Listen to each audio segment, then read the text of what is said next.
My name is Nille Juul-Sørensen and I am the CEO of the Danish Design Center. So I'm trying to get the industry and all the big companies in Denmark to use design. And that means that we are now leaving the chairs, the white coffee cups, and look into the future. So we're not looking in the back mirror, but out the front screen to find out how can we help companies in the future.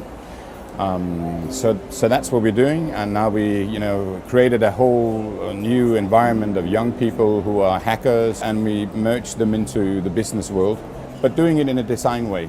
I've done a few of these, a lot of stations, 21 stations over the last 30 years, and what really bothered me was that we were famous for this stuff.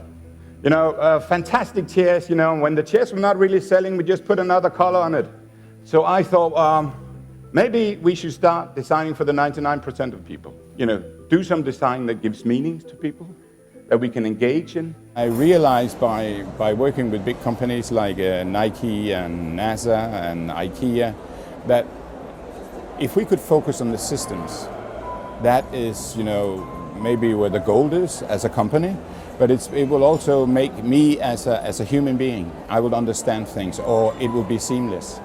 And the funny thing is that in Denmark, we've been quite good at doing these nice chairs and tables and white coffee cup. But behind that, we have the most designed society in the world. What is a luxury product? Is that a luxury product? That's not luxury. This is a luxury product for the 99% of people. We still need nice things around us, but we need to put them in a context where they actually give meaning to us and make sense. I think we got to a place in our evolution where designers have to step up.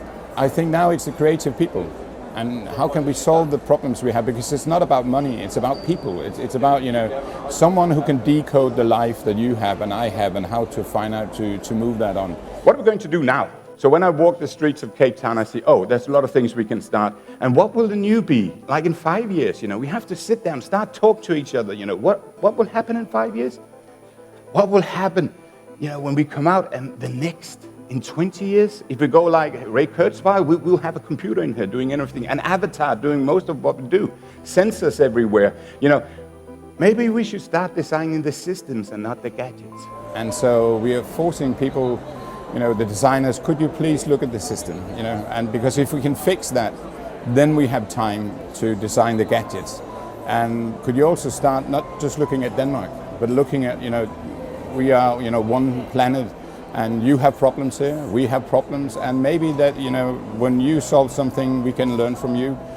So be more open source, sniff around, because I think the really game changer is not coming from America or Europe. It will come from India, Africa, or South America, or maybe Asia.